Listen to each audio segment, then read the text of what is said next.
What's going on, y'all? Thanks for checking in the Khaliis Take. You know what to do. Hit that like, subscribe button. Also hit that notification bell just so you can get the newest and the bonus content first. But hey, let's just go ahead and jump right in.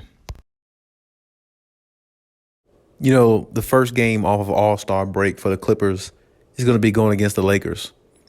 And the Clippers have to make a statement that game. The Clippers won the first two matchups, rightfully so. They were the better team. And the last one was just a nail biter. It came down to the end. Anthony Davis misses a floater. 1 point victory. The game was as good as advertised. And I guarantee you, when they play them Friday on the 25th, it's going to be the same way. And the Clippers need to come out and make a statement that game. And the reason why I say that is because they're going on a 10-game stretch where they have an opportunity to win at least seven out of those 10 games, as I said in my previous video the other day. And starting out beating the Lakers is always a good thing. And to be honest with you, I feel like the Clippers have one thing in their head. They want to sweep the Lakers in the regular season just so they can not only have the bragging rights, but at the same time, remember, the Clippers are in the 8th seed. The Lakers are on the 9th seed. So if the Lakers win those two games, especially that game right there, that kind of gives them a leg up on the Clippers mentally, because when they play them in the following week, they're going to have the confidence to go out there and do it again. And now, it's like you don't want to give a team confidence this time of the season, because this is near the end, and this is where games count even more than what they did in the earlier part of the season. So the first two wins by the Clippers, they definitely count. They're definitely accounted for. But this game right here coming up, these next two opportunities that they play the Lakers are going to count even more, because if the Lakers win these next two games against the Clippers, them being one seed behind them, well, the Clippers might fall to the 9th seed somehow, and the Lakers might move up. So, and I'm not saying that's going to happen, but what I'm saying is, it's very possible that it can happen. So the Clippers have to kind of make sure that they win these two games against, at least one of these two games against the Lakers, and not fall in both of them, just being overly confident or something like that, knowing they could beat this team. And I don't believe the Clippers are going to do that. It's just, I'm saying that, putting that out there, because these last two matchups between the Lakers and Clippers have a little bit more meaning to them, a little bit more pressure added behind them. So it's like the Clippers need to understand that, and they need to come out and make a statement win. They need to win this game by double digits to let the Lakers know we basically have taken the season series. Because if they win this coming up Friday, the 25th, after the All-Star break and everything, they're up 3-0 in the regular season series. And that's exactly where the Clippers want to be, because if it comes down to a situation where, a game or two here and there, if it comes down to something like that, well, the Clippers won the season matchup. So that'll give them the advantage of, taking that seed, and the Lakers taking the bottom seed. You see what I'm saying? So it's all about, winning those games you're supposed to. And this is what I'm saying. It's like that in every sport. You know what I'm saying? Just like in football, when it goes by the tiebreaker, which team beat what team in the regular season to get that number one seed, or whatever that seed is, to move up to make it to the playoffs. Another team doesn't, or something like that. You know what I'm saying? So the Clippers definitely need to seize control of this regular season matchup, go up 3-0, and the Lakers want to win the last one. If the Clippers just don't, dog them out then too, it's okay. You're up 3-0 in the series. You got the bragging rights. You took the series. So if it come down to any type of playoff discrepancy, you definitely got the seed over them if it's very, very close, because you won the season series by a landslide victory.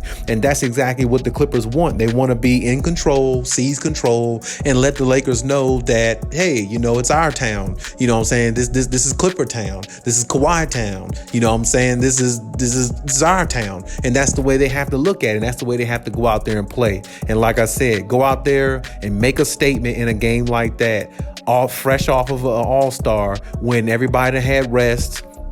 And the media is going to sit there and act like, oh, well, yeah, the Lakers are going to come out after the All-Star break and they're going to turn it around. That's what they keep saying every single show I look at. It's always, oh, I'm not giving up on the Lakers yet. They're about to turn the season around. They're about to turn it around now. And you know something? Maybe they will. I'm not going to sit here and knock them down. Maybe they will turn their season around, but they don't need to do it against the Clippers. And I don't think the Clippers are thinking any otherwise. And I'm pretty sure that's what Ty Lue is going to implement to his guys. They could turn their season around all they want to, but they don't need to do it against us, because we need to make a statement that crypto is for us and Staples Center was for you. Crypto is the new, Staples Center is the old. So that's the message that Ty Lue has to send to this team, and he has to get them ready and prepared for it, because it's going to be a tough game. Last time, like I said, it was a 1 point. I think it was 117 to 116, something like that. I expect it to be the same way. And now that they don't have Anthony Davis in both of these matchups against the Clippers, actually, that might actually bode well better for the Lakers, because they won't have a player out there dragging the whole time, and maybe the Lakers might play more of a fast pace with Russell Westbrook being technically the number 2 guy. Because I said before, Russell Westbrook doesn't play good as a number 3. It just doesn't fit his MO. It doesn't fit him. At best, he's always been a number 2 player, or he's been the alpha on the team. So it's like, now that Anthony Davis is going to be gone for a little while, their playing style, their offense might, ramp up a little bit more. So the Clippers are going to have to be ready for that. And I know the Lakers are going to go out there and throw a big punch. I know they are. And the Clippers are going to have to be able to counteract it and put their foot down and force the game out of reach, because they can do that, because the Clippers can definitely get hot. They get hot from 3. They got some good 3-point shooters, and the Clippers are good on defense, a lot better than what people give them credit for. So I definitely expect their defense to go out there and ramp it up and slow them down and, try to neutralize at least Russell Westbrook. You neutralize Russell Westbrook and let LeBron James drop 40 points if he chooses to, you're still going to beat them.